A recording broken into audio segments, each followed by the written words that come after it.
Bismillahirrahmanirrahim. Assalamualaikum warahmatullahi wabarakatuh. Alhamdulillahirabbil alamin.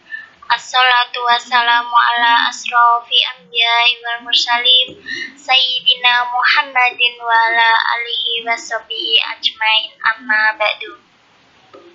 Yang saya hormati Bapak dosen pengampu mata kuliah sejarah dakwah serta teman-teman yang saya banggakan.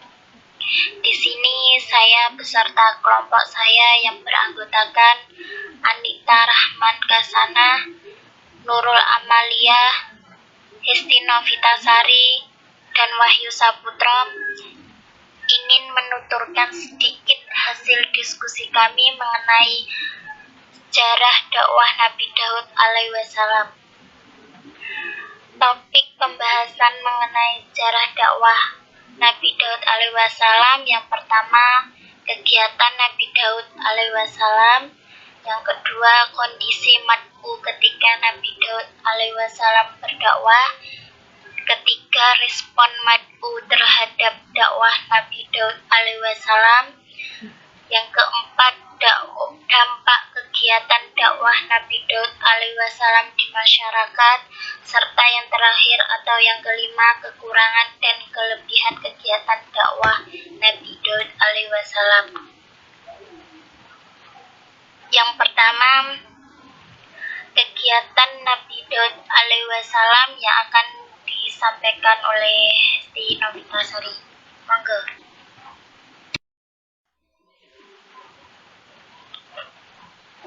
Yang pertama, kegiatan Nabi Daud alaihi wasallam. Nabi Daud alaihi wasallam merupakan salah satu nabi yang diutus oleh Allah Subhanahu wa taala untuk Bani Israel, yang bertujuan untuk menyeru manusia untuk beribadah kepada Allah dan menjauhkan diri dari taghut.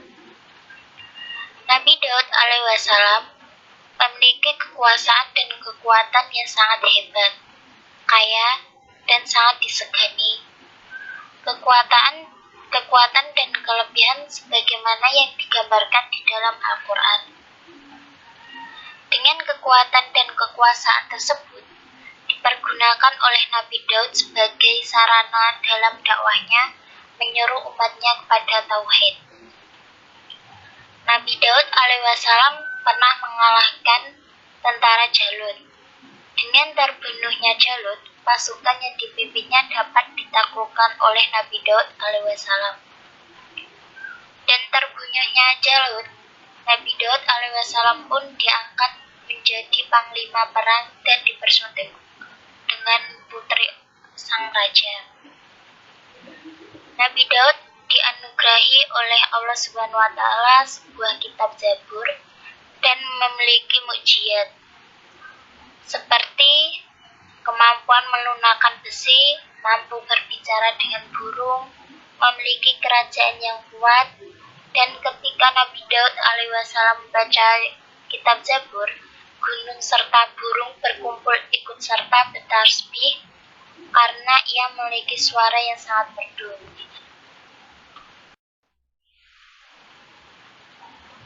Selain itu, Nabi Daud alaihi wasallam sering berpuasa, yakni sehari puasa dan sehari berbuka.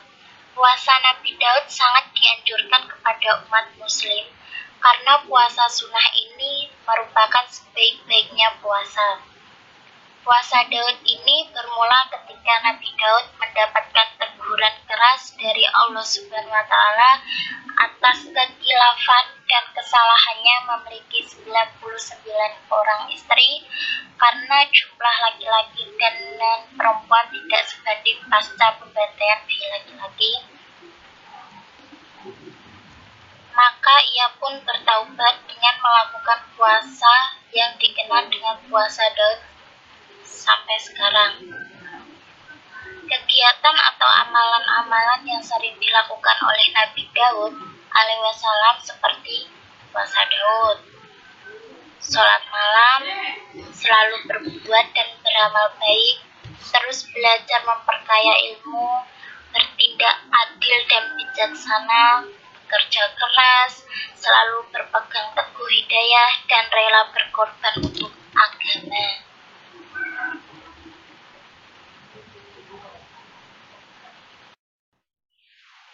B. Kondisi mad'u ketika Nabi Daud berdakwah. Nabi Daud alaihi wasallam merupakan nabi yang diutus oleh Allah Subhanahu wa taala untuk kaum Bani Israel. Kondisi kaum Bani Israel pada waktu itu sedang kacau mengingat Nabi Musa dan Harun telah wafat dan para pengikutnya melupakan semua ajarannya. Sepeninggalnya kedua nabi tersebut, kaum Bani Israel dipimpin oleh Yusha bin Nun sampai akhir hayatnya. Di tengah kondisi yang kacau dan Bani Israel sedang diserang musuh-musuh tangguh yang dipimpin oleh Jalut, Raja Talut mengajak Nabi Daud untuk ikut bertempur melawan Jalut. Raja Talut meyakini bahwa Daud adalah ciri-ciri orang yang disebut oleh Allah yang dapat mengalahkan Jalut.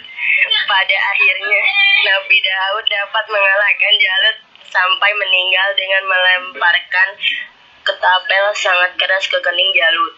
Setelah itu, Daud diangkat menjadi nabi dan panglima Israel. Setelah diangkatnya Nabi Daud sebagai panglima serta nabi, Raja Talut meninggal dan Israel dipimpin oleh salah satu putranya, namun tidak bisa didampingi dengan baik.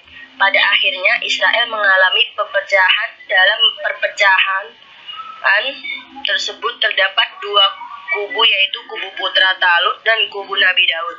Singkat cerita, Nabi Daud lah yang akhirnya diangkat menjadi raja karena dianggap lebih hebat, adil, bijaksana, pemberani, dan jujur dalam memimpin. Setelah menjadi raja, Nabi Daud alaihi wasallam kemudian menjadikan Baitul Maqdis atau Yerusalem sebagai ibu kota kerajaannya.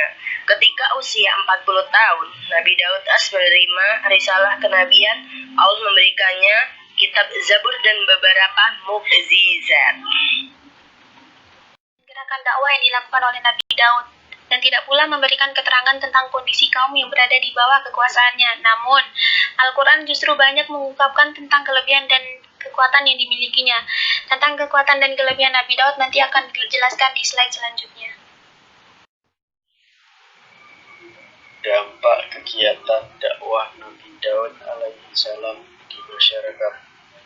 Kegiatan dakwah Nabi Daud alaihi salam sangatlah bagus di mata masyarakat, seperti 1. Kitab Zabur yang diterimanya dan diamalkan kepada masyarakat. Masyarakat menerima dan mengamalkannya dengan baik, karena mereka meyakini bahwa ajaran yang disampaikan oleh Nabi Daud alaihi salam membawa ajaran yang benar untuk mereka. Karena kaum Bani Israel dari dulu menginginkan seorang raja yang dapat memimpin perang di jalan Allah.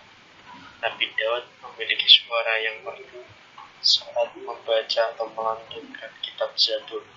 Karena itu membuat masyarakat senang mendengarnya.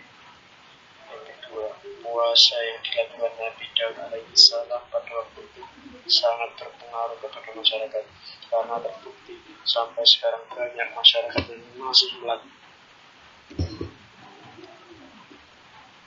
masih melakukan puasa Daud yang dilakukan Nabi Daud alaihi salam selama masa hidupnya. Yang ketiga, Nabi Daud alaihi salam memiliki sifat yang baik, bijaksana, dan adil. Tidak sedikit masyarakat yang mencontoh sikap Nabi Daud alaihi salam. Kekurangan dan kelebihan kegiatan dakwah Nabi Daud alaihi wasallam. Kelebihan kegiatan dakwah Nabi. Yang pertama, dalam berdakwah Nabi Daud tetap menjalankannya dengan sabar, jujur, dan pemberani sehingga beliau mendapatkan kemenangan. 2. Kemampuan Nabi Daud dapat melunakkan besi hanya dengan tangannya tanpa harus menempa dengan api kemudian dibuat menjadi baju zirah. Mampu berbicara dengan burung dan memiliki suara yang sangat merdu saat membaca kitab Zabur sehingga membuat masyarakat terpesona. 3. Memiliki kerajaan yang sangat kuat. 4. Selain menjadi raja yang kuat dan tangguh, Nabi Daud juga memiliki sifat adil dan bijaksana dalam bertindak maupun berdakwah. 5. Selalu melakukan puasa sunnah Daud. berpegang teguh hidayah, dan rela berkorban untuk agama. 6. Nabi dalam berdakwah mampu melebur jiwa yang keras hanya dengan berkata-kata ayat dari mulut.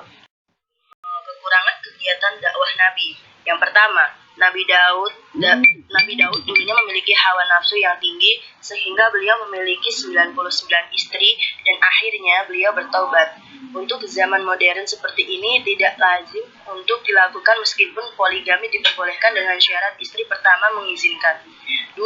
Apabila strategi dakwah Nabi Daud diterapkan pada masa sekarang, maka akan menimbulkan konflik yang sangat luar biasa karena masanya sudah berbeda. Pada zaman Nabi Daud, dakwahnya masih diselimuti peperangan.